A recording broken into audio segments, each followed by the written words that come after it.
Hello, I'm Richard Bray of Tennis Courts Yorkshire, and I specialise exclusively in all the maintenance aspects of asphalt tennis courts, from the washing and the moss killing down to the final painting and, if required, the resurfacing. This film shows the different processes that I use. English courts differ to those in other countries.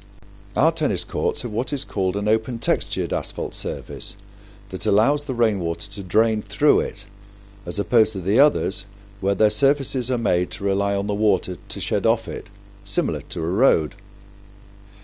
The problem with this open textured material is that only the individual grains of asphalt are coated in bitumen, and they adhere together only where they touch each other. The gaps between the grains therefore become a perfect place for moss to grow, and also grass seeds that have been dropped by birds or blown by the wind. With time, the bitumen oxidises and the grains lose their hold on each other, as can be shown here. A combination of this oxidation and the moss will eventually start to lift out those individual grains, and distressing of the court starts occurring. It is therefore essential that the courts are kept clean, moss removed and the court painted to slow down the oxidation process. On this court there are, for some reason, no curbs around the court to withhold the asphalt. Moss and a previously badly painted surface have combined to block the open pores. It really is essential that the nets are always slackened off after play, or this can occur. The first process, either before the resurfacing or the painting itself, is to power wash all the moss and detritus from both within and upon the court surface. A moss killer is then applied to evenly soak into the open pores of the asphalt to kill off any remaining moss spores. This next section shows the process of actually resurfacing a tennis court. Tennis court resurfacing involves the removal of the original asphalt from around the edges so that the new asphalt layer meets the top of the existing curbs. If new net post sockets are required, then the old ones have to be cut out and removed. The whole court surface is then spiked with holes right through to the hardcore base. These are then filled with clean gravel to ensure perfect drainage when the new surface is laid. The new net post sockets that are required are then embedded in concrete to Lawn Tennis Association dimensions. The centre band ground anchor is also secured with concrete.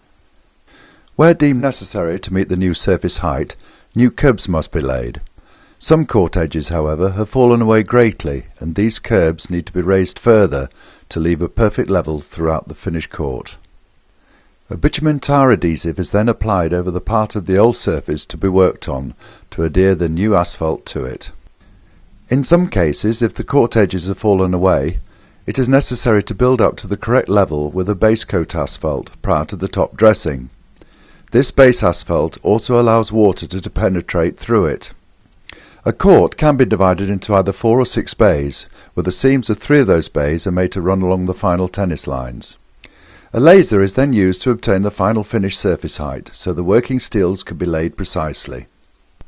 The open textured asphalt arrives, and as expected it is very hot. The start of the resurfacing can then begin on the first bay. Teamwork is essential, as all our tennis courts are laid by hand, and efficiency is paramount before the asphalt starts to cool. The most important job of the whole process is that of the roller man. Incorrect use of the roller could totally ruin a court finish. Once rolled, the tennis court itself is then accurately marked out and temporary lines placed so that play can commence on the new court about 10 days later after the surface has settled. The new court surface must then be allowed to oxidise fully for a minimum of 2 months to allow the oils to come out of the bitumen before the final permanent lines are placed and the court can be painted. Every tennis court painter has their own technique. The finished permanent lines are all to LTA specification. Care has to be taken over the lines themselves, since due to the coefficient of expansion between the lines and the painted coloured asphalt, splitting can occur along those lines.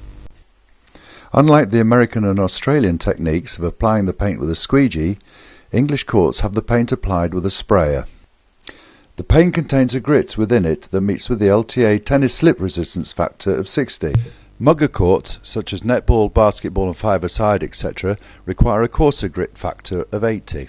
For those who have older courts, a binder or glue is applied to the court surface prior to the painting. There are many colour combinations, and the paint is applied in 2 coats, with the second coat laid 90 degrees to the former.